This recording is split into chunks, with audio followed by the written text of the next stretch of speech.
Play the intro.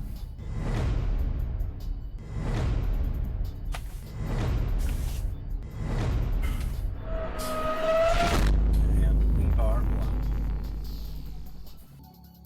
Jordan's loading in. There we go. Welcome. I like that. I like that background. It's a cool one, right?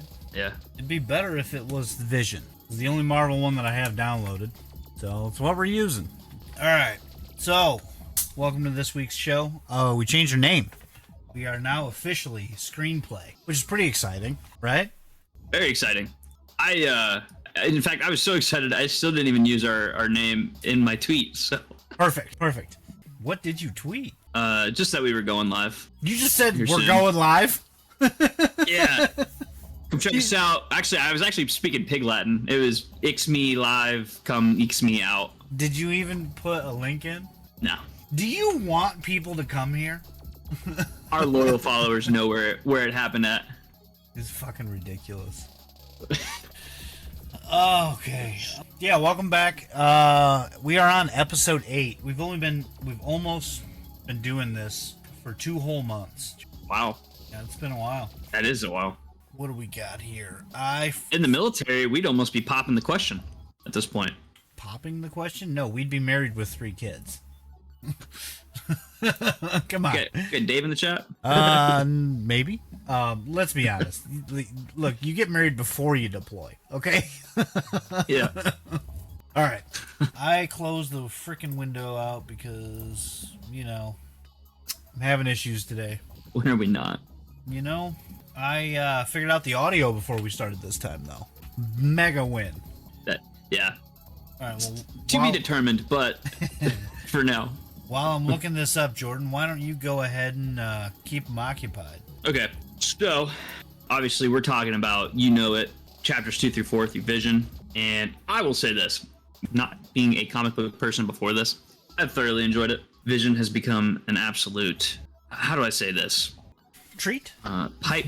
Yeah, treat could be a good word. I would say pipe dream. Vision, actually I take that back. Virginia embodies everything I value in a person. Oh my god. I can't.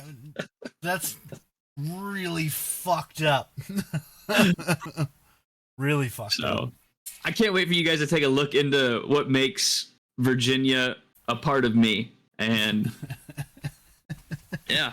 Yeah, she's definitely a compelling character. She's definitely a torture character. It's not. Yeah. Well, you'll see. So, where did we leave off? We stopped at chapter 1 for sure. So Yeah, I just have this on. Is there a? this scene I did not like. I did not like this whatsoever. Well, We'll talk about that. I love this artwork. Like, Oh, this yeah. is so good with Virginia sweeping the guy under the rug. Absolutely. It really sets the whole tone of this entire issue. The last issue, just to recap, Vision made a family. It was really weird. And the kids went to high school. The neighbors came over, tried to give them food. They're like, hey, we're robots. We don't eat. And then Duder shows up, which his name was the Grim Reaper. He attacks the family because their brainwaves are created from a copy of his brother's brain. And he doesn't want him to be around. So Mom brutally murders him with a cookie pan. She kicks the shit out of him. Yeah, rightfully so. No better weapon and an arsenal than a cookie pan, in my opinion. That's a pretty good one. I'll agree with that. Yeah, it's perfectly balanced. They bring joy and death. I'm going to stay outside of this so we can just have a look at all of it, though. We start off with these kids who are like, and the narration is so on point. Tom King does such a great job. Like, these kids don't even hate these people. They're just like, how can we fuck with them? Who are they? How can we make it, like, how can we be as evil little delinquent shits as we can? They don't even know what to call them, so they have to Google it. And they end up settling on socket lovers, which is really weird. I don't know, like, what are the connotations there? I would have said toaster was more. I remember my days in middle school in the robotics lab. That was a common slur against all the mechanics or the machines and whatnot. So socket lovers. Okay, you had mechanic lovers in your school? No. Machine lovers. Oh, oh, oh. Yeah. All right, all right. Well, anyways, Virginia shows up, and we literally just saw her in the last scene murder a man, right? So then we start the next episode where she pulls a kid and bashes his face on the door, but we never figure out what happens to these kids. Did she murk them? What happened to them? They never come up again in the whole series. Well, that's it. I mean, there's maybe she's chilling next to the Grim Reaper.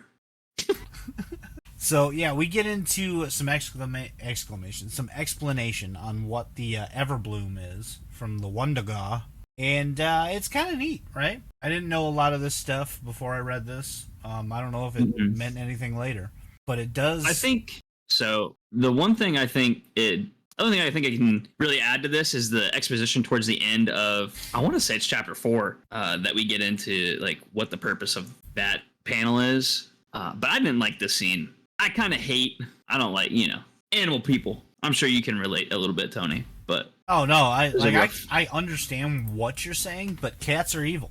No, fuck 'em. I agree, but here's where I draw the line. I like panthers. Like big cats. I like big wild cats more than I like house cats, for sure. I mean, we'll get into it. Either way, they set the stage for where this plant came from. It was actually a gift from Agatha Harkness, which she's slightly different in this than I think than what you're used to. Like, she's not necessarily a bad guy. She's kind of one of those gray area characters. Yeah, that was an introduction from Marvel Midnight Suns for me. Agatha being a good person. So here you go. They do talk about how the last time, they talked about this plant, the entire family was dead. Kids dead, Wanda dead, Vision dead. Agatha was the only one left, and then she died. So she goes on this journey to find one of them to learn about the future. Not much else happens in this entire issue, really, other than Vision bringing Viv back to life, so repairing her. Yeah, now that black and white used for the Agatha scene, is that meaning it happened in the past, or it's happening simultaneously with the story? I don't know. I don't remember. I think there is significance there, but I think it has more to do with how she's ignorant of this world and what's happening. She doesn't see the color yet, but the plant does, because she's able to see the vision from it, and that comes later in the issue. Gotcha. That's how I would interpret it, but that doesn't mean it's right. So we get to see Tony Stark, which is kind of cool. This is when he was in his 2016 Invincible Iron Man suit, which is where the Bleeding Edge Iron Man suit came from, which is the one in Endgame and Infinity War. Kind of cool stuff there. Yeah. Some would say the best suit ever. Well, it is pretty goddamn cool. You should read the comic. It's even cooler. So it's got it has the adaptive nanomachines, right? And it more than just makes a weapon for whatever is needed. It changes the suit entirely to match what's needed for that fight. One point he becomes like a samurai. That's pretty cool. It's really cool. They did a good job in Endgame. I'm not knocking that at all. It takes it just one step further in the comics, which I guess pretty much always does. Yeah, that's cool though. So she gets stabbed in the back. He goes through and explains some of the parts that make her up actually were phased out. So if she phases back, they'll just fall apart. That's why she's stuck in this state. Hey, thanks for the follow. Looks like somebody's looking to talk to you. What's up, May? Who's May, man? Thanks for being in here. You go way back. College. We used to bunk in middle school together. College? Aren't you just now in college? Yep, absolutely. Go way back. All right. All right, so back to the book. So the whole point of what he's doing here is trying to phase her back in so that those parts are corporeal again, because he's fixed her, and it'll stop her from just saying mother for the next 2 months. Yeah, I really like the interaction between the two, especially in the heat of this one moment. I can't help but laugh when I see you, Jordan. Who's Boston Poop Bandit? that is an amazing name. That is one of my he's a fucking arch nemesis from the military. So. Oh, he's a Marine too, huh? Yeah. Well, yeah. Sadly, but I'm glad I can still bring you joy, Jackson, even if it is with just my face. Box of crayons. You know how it is. I'm surprised he's not a Titan main. He's not good enough to play Destiny. Wait a minute. That's the easy game. Point. Come here, devil. Oh, God, no. But yeah, I like the interaction between Tony and Vision here, especially in the heat of the moment. Whenever there's like a little interaction between them where he's like, "Should I stop it? Should I stop it?" And he's like, "With all due respect, you're my friend, colleague, something, something. I respect you a ton." Yeah, but if you shut this down, I will kill you. It's like, oh my God. Should be cake for a sailor. Yeah, for sure. Should be cake for a sailor. Explain what that was. Yeah, well, what do you need? Khmer Devil? So Khmer Devil was a little game we played. I don't even know if it was a game. It was more of a corporal punishment, right? Like the class would vote on who deserved to get punished that day for whatever they did. And so we would scream Khmer Devil, and we would grab their scrotum and pull it as hard as we could. Say what? Yeah, Jackson and I were like, yeah. Why we were mostly judge, jury, executioner, and executioned. Why is it every time I hear a story about you in the military, it involves either shitting on somebody or genitals? It's easy. Those are easily, when you grow up, those are the first things you play with. Therefore, I've never played with my shit.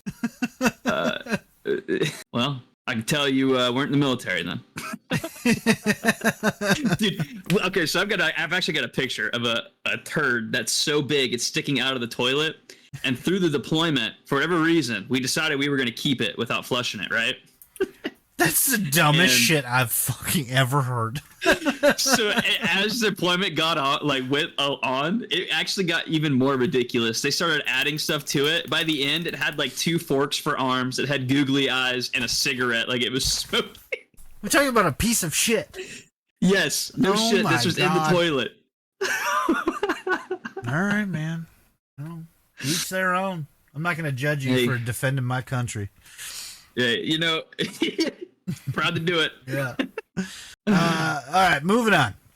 Vision says he's going to kill Iron Man. I don't see it happening, but, it's funny. And he's like, Tony Stark's taking it back. He's like, Jesus, man. Like, calm the fuck down. It's not even really your daughter.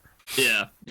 But I think it shows what you were talking about in the first issue where Vision is very selfish for his want to have a family.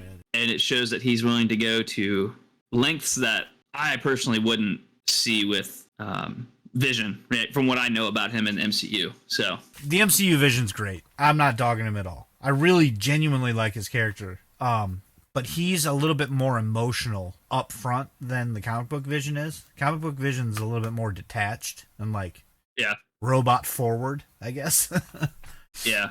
So that's one thing I feel like they kind of got wrong in the MCU, but it's still entertaining. It's still good. Yeah, it is. So moving into the scene that is no bueno. They talk about the Everbloom, right?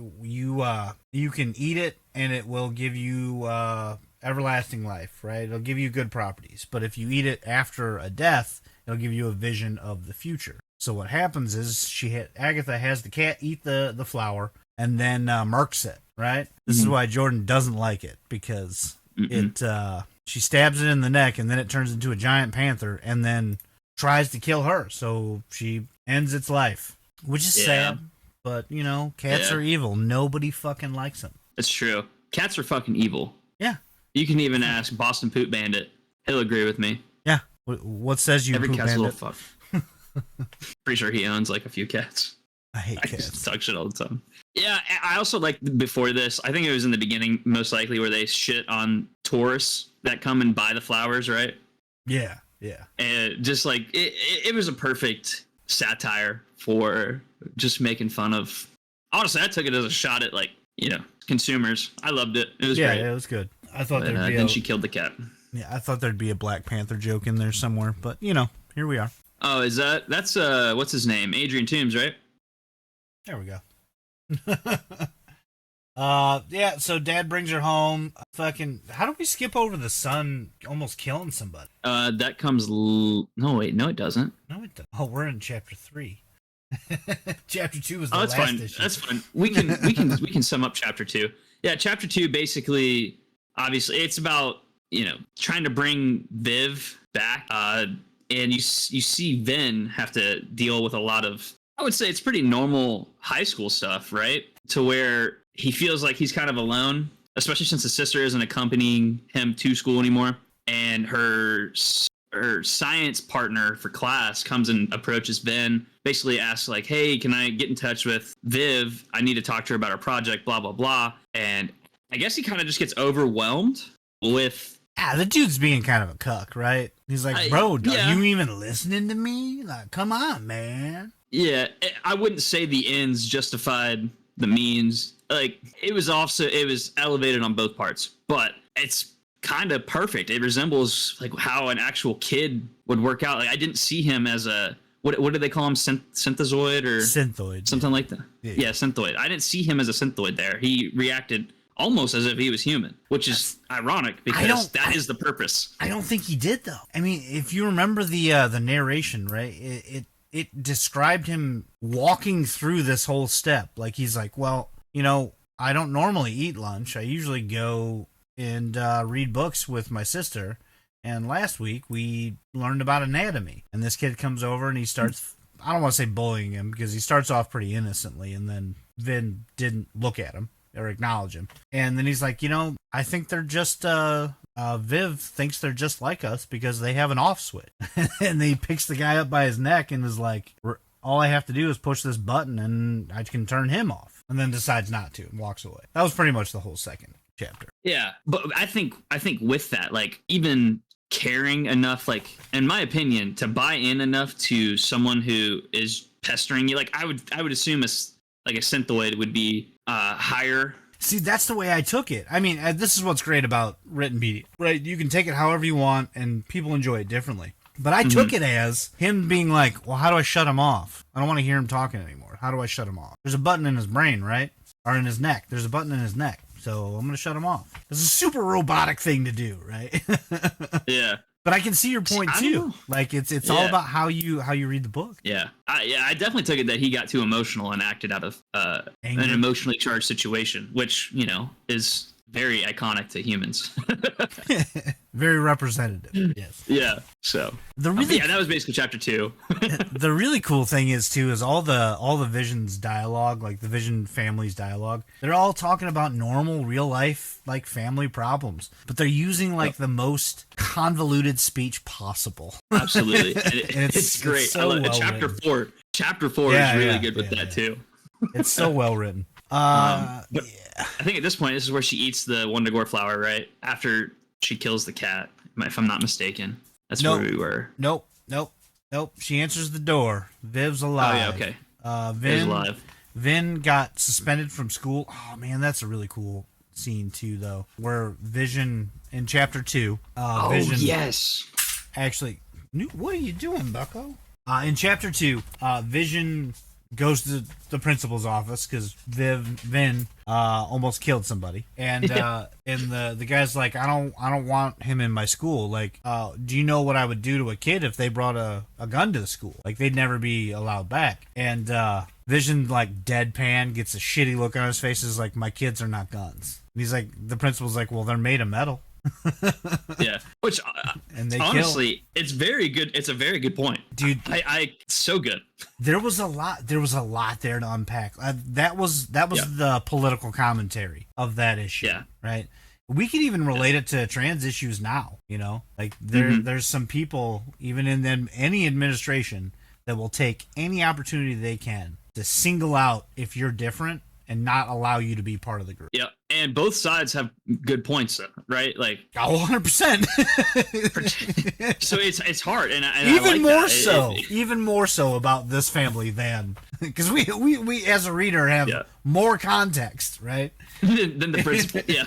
And I think it even says like the principal will remember this for the rest of his life. And felt like he should have done something because he could have saved the world. Yeah, well, there's also the commentary that Vision does right before he leaves, where he's like, and dude, that's such as a man shitbag thing to do. Oh yeah, as a man that's saved this world 47 times over, basically, you get to breathe every day 37 times over because I saved the world this many times. Dude, So good. Such That's- a good quote. That's such a shitbag thing to do. Like, And I love it. it's a I call, fucking such a loved it. call to authority. Like, that just established that Vision is willing to do what it takes to take care of his family, no matter the cost. He's going to throw away being Absolutely. a hero completely. Yeah. He's not interested in doing what's right. He's interested in making Yeah. sure they're alive. Yeah. So good. Back to chapter but- 3.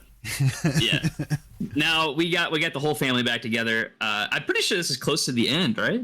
Yeah, that's pretty close. I love this scene. Oh, God, no, wait, hold on. We're not done with chapter 2. Dude, we need to go back and go through the whole thing. There's some pretty important stuff. So, here's the principal scene we were talking about. Then they, so he ends up becoming an alcoholic and drinking a ton, the principal does, because of it. Then they fly Rightfully so. home, right? And Vision's like, man, that sucked. I'm going to go in and get some food, right? Yep. And she's like, all right, hon, I'm going to grab the mail. Like, do what you got to do. And then she finds this phone in a box. And in that phone, it says code 616, go to the videos and press play. Right away. Easter egg. What universe are we in? 616. So she pulls out this phone, hits play, and it's her burying the Grim Reaper in the backyard. Yeah. Now, since we skipped over this earlier, we didn't go over the fact that she completely lies to the Vision. Yeah. Completely. She tells him like they had this long drawn out fight. She fired him with a laser and like phased through a ton of shit. Yep. And none of that happened. He stabs Viv and she beats him to death. Yeah, with a cookie pan. That's the important part. Cookie pan. Remember that. Yeah. So this guy actually catches her on camera and sends it to her and is like, "Hey man, we need to talk." Absolutely. I did forget about that portion of chapter 2. That is a big one. Yeah. So after that, we come back into chapter 3. They all get reunited, and is it chapter 3 that she gets the call, or is it the beginning of chapter 4? I forget. I'm pretty sure it's the next page. Okay. So we have this really, really cool scene where robots are coming together to Durka, Fornicate. and she doesn't bother taking her clothes off. She just phases right through them. That's just, So hot. it's hilarious, right? And Vision's over here like speaking all like intellectually and like stumbling over his words and repeating himself. Look, man. Anybody who's married don't talk like that for the 100 billionth time he's seen his wife naked. Ain't happening. Let alone somebody who designed his wife. Yeah. That's true love right there. So yeah, she they go make robot love, and then Agatha eats the stomach of the That's big where it cat is. and dies from it, which is wild. In her death throes, she actually has a vision of the Vision making a family covered in blood. And when And she says the Avengers are the ones that are dead at his feet, right? yep. That's cool. So she has a prophetic vision of him killing his colleagues while his family is covered in blood. Yeah, nice little foreshadow there. Yeah. This scene, I loved it. This is a typical brother and sister, right? Yeah, I love the difference that they take into words, where the difference between what is it? Trust and faith. Yeah, prediction and faith. He basically is like, prediction is like the most basic form of cognitive knowledge, and he's like, it takes faith to believe in something that hasn't happened yet, and that's like the superior level of knowledge. He says, trust is the ability to believe without evidence. It is an act of faith, the highest form of cognition. Yes, I loved it. And Because then that's perfect dialogue of brother and sister, but it's so existential. Like, yeah, it's just like it's so Viv and Ven, it's right. perfect. Basically, she's saying, don't fucking kick me in the face again. And he's like, what, you don't trust me? Yeah, And then he kicks her in the face again. yeah. And then he says, he's like, you're upset, and she's like, no, something like, no, you're not, and he's like, yeah, huh, because you believed me, and it's perfect. It's a perfect little metaphor for us. Yeah, I loved it. It was great. And then when Vision actually comes out and he picks up the football and he makes the comment of, I thought your mascot was the Patriot or something like that. Yeah, it's something. A bowl and he with makes the comment, 3 hats or something. Yeah, and he makes the comment, typical humans, they change but never change. Yeah. I loved it. It's perfect. It's perfect. I've never felt so happy about reading insults to me. Because you can take this as like they're insulting the human race, but it's just so good. Like it feels like a backhanded compliment, right? So it's really good, man. I loved this series. So she gets a call from Mystery Duder, right? And Dad's outside, literally playing football with his superheroes, and he's like, "No flying, kids." And they're like, "Come on, Dad, it's more fun when you fly." Yep. Yep. And then he throws it in the air. He gets convinced. He throws it in the air. They go flying. And I loved this because another moment of perfect brother and sister banter is whenever Vin's like, "I got it," and Viv catches it. And he's like, "No fair." And she's like, "Fairness is a simple mathematical calculation, the lowest form of something thinking." And she basically says, like, exerting your sheer will and force over someone else. It's so good, dude. It's the so highest good. Form of justice or something like that. Yeah. So good. I loved every dialogue in that moment. Best dialogue I've read from them yet. Yeah, very good. What's really cool though in the subtext of this is that Vin and Viv love each other. Right, like they care about each other. They don't know what life is like without each other. As soon as Viv got hurt, Vin was like he couldn't function. Right. Yeah. And once they're back together, it's just all fun and learning and being alive. It's really, really neat stuff. Then they go back to school, and I don't really understand why they would send them back to school. I would think they'd say this is a failed experiment, right? Because they say in the first issue that he's sending them because he wants them to learn how to be social. Pretty much, school is more about learning who you are than actually learning. Mm-hmm. But they failed. I would say a big part of that. I would say a big part of that though is like what you said in our first episode of this. It's just Vision being he's ignorant and wants it to work so bad that he's willing to. That's true. Yeah. Get rid of all of the red flags to get it done. So it's a good interpretation. So they go back to the school and they hang out and they feel awkward, right? Everybody's staring at him because Vin almost killed somebody. Yep. I do like this scene too, where very good. CK, I believe is his name. Yeah. I can't remember what it stands for, but CK basically goes and talks to her. It's such like it's the perfect. He's flirting with her, dude. Yeah. Yeah, but it's so awkward and actual human like. Yeah. It's such a good representation between the difference between the two, but still like he likes her.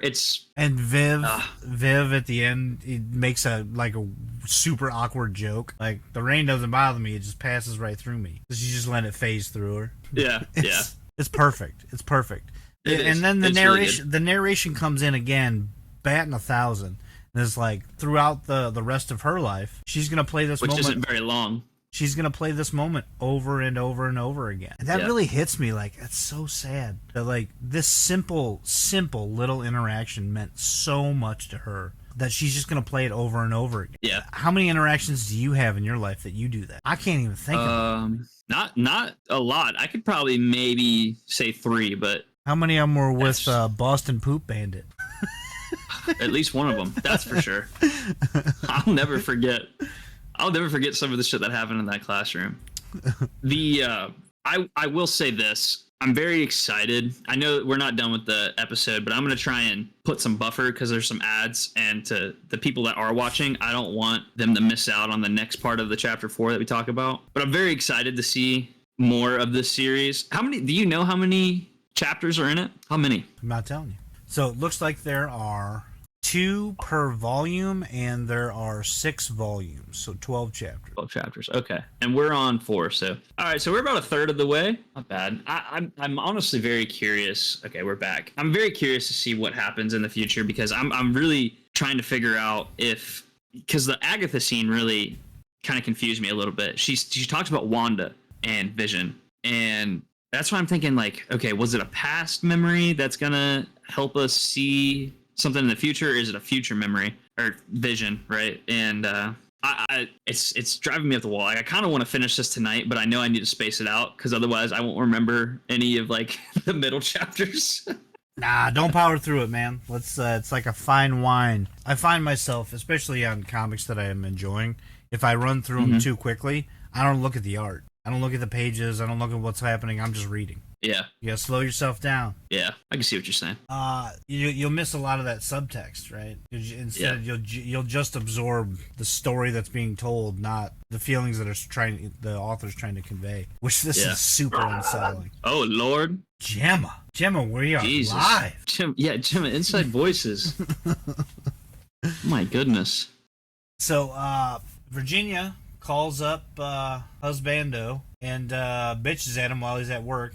Killing a monster, which is hilarious. It's the perfect. And she's pretty much just like filling his head full of lies. Because she's not going to be home because she's got to go talk to that dude who has a video of her burying a man. And she's like, I'm not going to be home when you get home, honey.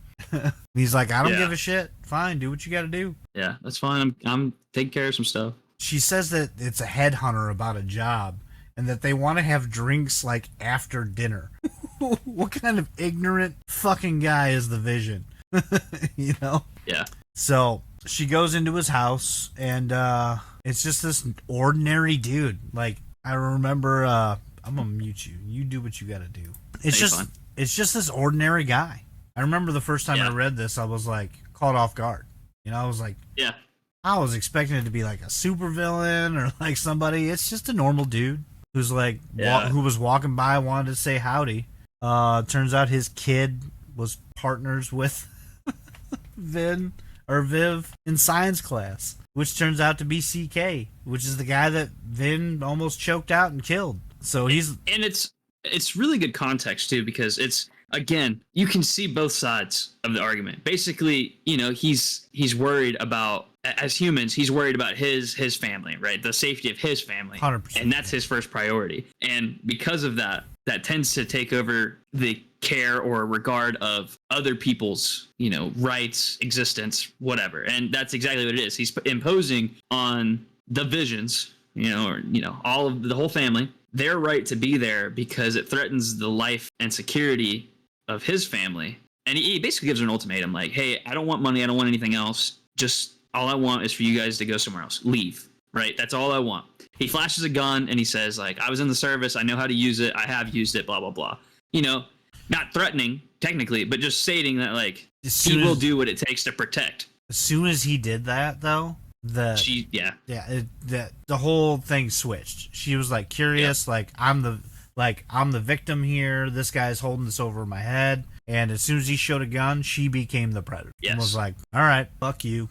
I don't like you. And he ends up like backing away and is like becoming somewhat apologetic. He's like, I'm sorry, I don't want to do this either, but it's like you people who did this.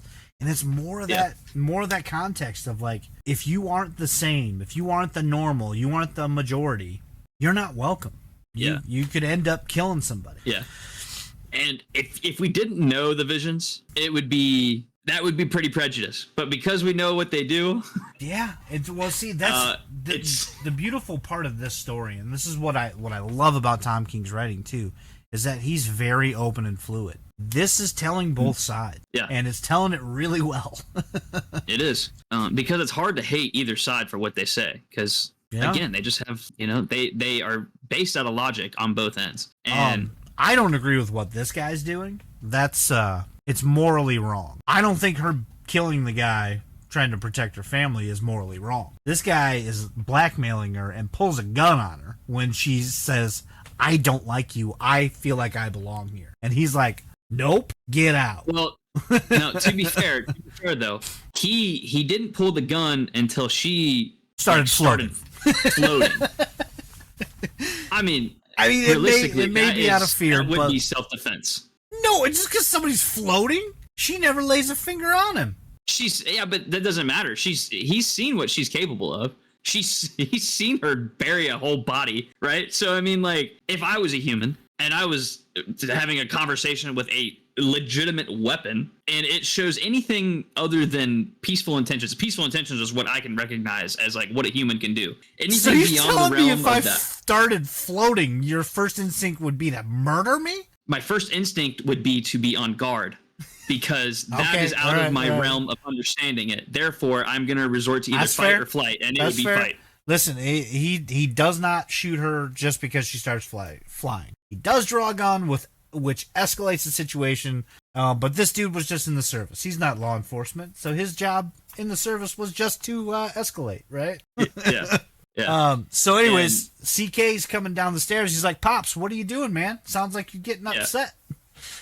Yeah. And she's literally just going towards him, just like intently, like, "No, I belong here. I deserve to live. Like, it's not up to you whether I live here or not." And in the end, everything's gonna be fine. And he loses his shit and shoots her, and she phases out, and he murders his own son. Yep. It's brutal. Oh my God, so brutal. And it's not her fault, not in any way. Now, he didn't know that she would be able to phase through it, but at the same time, even if she didn't, if he aimed and he shot her right in that shoulder, if it didn't deflect at all and it just went straight through, dude was dying anyways. It's not good gun etiquette to go shooting in a home. Now, I will say this: it's not her fault, but in the same context, it also kind of it wouldn't have happened if it wasn't for her, right? Hold on. It's like, hold on. Who asked her to come into this house? I'm not saying that This she dude was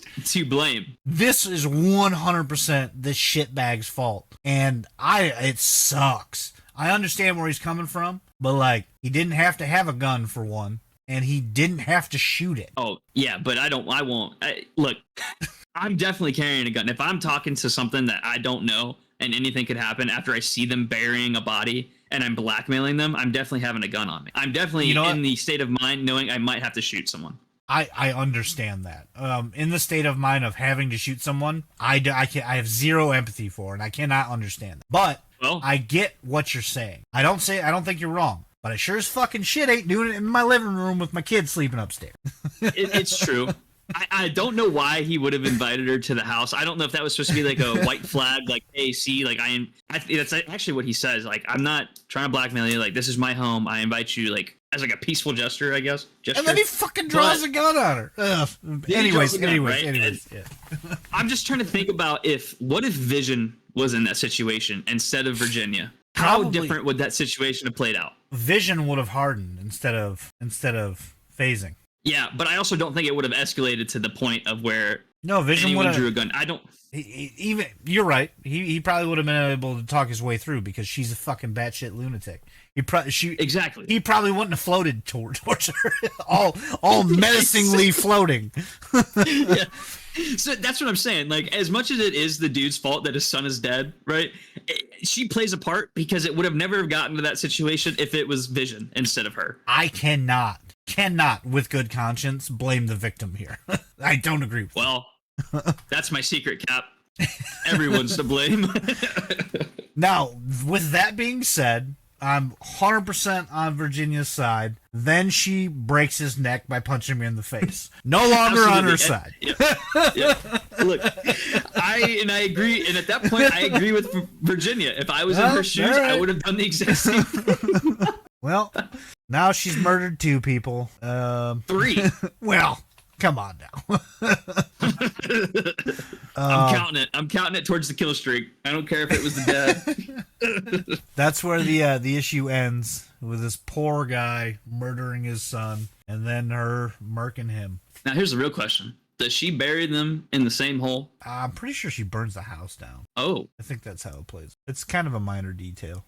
Well, I think that it also ends with, at that same moment, Viv is in her room replaying the moment with CK where he says, like, I should have brought an umbrella. Yep. Doesn't the rain bother you? So sad. Yeah. It's me right in my heart. So sad, but so good. And, I was skeptical whenever you introduced me to this series. I'm like, how good can it really be? Because I was expecting to see WandaVision, but on a comic book, right? No. Absolutely not. Nothing even like it. It is so... I mean, there's some influence you can see in the show from it, but they're telling 2 different stories.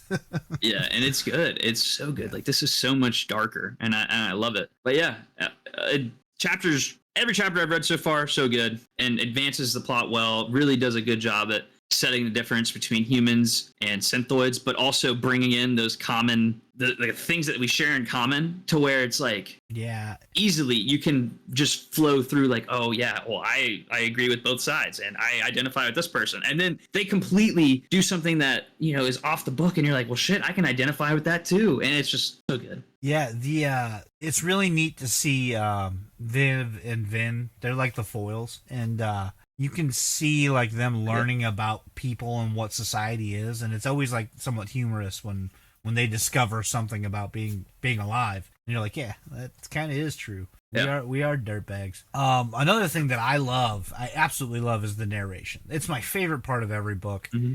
It's always saying something about the future. If you notice, it's like there's context about what is going on in the scene, but the story it's telling is always about what's going on in the next chapter or the chapters to come. It really makes you wanna keep reading. Mm-hmm. Yeah, and you know, like I've said, I've loved it so far. I can't wait for what it holds in store. We have about, from what it sounds like, 8 chapters left, so we're about 33% of the way through, and it feels like we're just getting started. So yeah, I remember reading this when it came out, and I absolutely fell in love with it. I don't know if Artie's watching, but me and Artie like actually bought it all like off the rack when it happened. Oh, really? That's cool. Yeah. So in 3 weeks, we're going to be doing our next comic book issue. We might try and, I don't know, how many chapters do you think is fair for next time? Well, I mean, as long as we plan it out right, I think this was good. Maybe we can do one more. 3 chapters instead of 2. Oh no, we did 3, so we go with 4. Yeah, that's fine. I mean, I'm good with being a little bit under an hour. That's fine, as long as we're not hitting like 40 minutes like we did last week. Yeah, no, I can agree with 4 chapters. So yeah, next 3 weeks from now, tune in if you want to hear the second part of that. That should put us at the like 66% mark if we do 4 chapters. So we should be at like getting to the climax of that moment. Next week, we have, I believe, our movie? Yeah, we're back on TV cinemas. show? Back on cinemas, yep. I want to talk about Secret Wars. Ooh, Secret Wars. Or not Secret Wars, You're I'm talking sorry. about Secret Invasion? Secret Invasion. Okay, yeah. Okay, so are we going to have like watched the whole entire thing? No, it's not going to be all out yet. Disney Plus is on a week. 3 episodes. Yeah. So do we need to have watched all 3 episodes before that? I would like to. Okay. Is this we're watching your girlfriend kind of thing? Because well, it's hard because we're watching Yellowstone right now, and Jordan, to say that addiction is an understatement. Well, we can talk about this outside of the podcast. Yeah. I mean, we're live. So. Another thing is we're going to be probably going to be talking about The Flash. I need to still go see it, but that will definitely be on the topic list. I also wanted to talk about Secret Invasion. Yeah, I think that might be the top 2 that we talk about. Probably. I mean, if we talk about The Flash, I have a lot to say. I just as a preview for next week, I think the movie, as it sits as itself, was an entertaining film. What it does for The Flash infuriates me as a Flash fan. So I like what he does with his fingers when he runs. He's like flicking the air, man. Like, who runs like this? That's so stupid. I don't want to get into it right now. We'll talk about it next week. It's the dumbest fucking ball. It's so funny. All right. Well, but yeah, Jackson, thanks for being in here. Mayrez, I'm sure, I don't know if I'm saying that right. Mayers, maybe. Thanks for being in here. Thanks for the follows, guys. Everyone else, my Secret One viewer, thank you. Very much enjoyed interaction. Please come back next week and the weeks to follow. Sounded desperate. Please. Please come back. You know where to find me. You can find me Momo J on Twitch, Momo J on Kick, Momo J, the Momo J on Twitter. Yeah, so do that. Tony, you got anything? What's your last thoughts? You can find me on all socials on Prime Tony 112. Check us out here every Monday. We do the podcast every Monday around 2:00. Jordan was late this week, which is why we're so late, but happens. Yep. We stagger our uploads, so the only way to stay current is to watch it live. But you can find the podcast week after live on all platforms. We post it up on Tuesdays. So tomorrow's episode's coming up, and that was the Xbox game review. Make sure you like and follow, and we will see you guys next week. Yep. Bye-bye.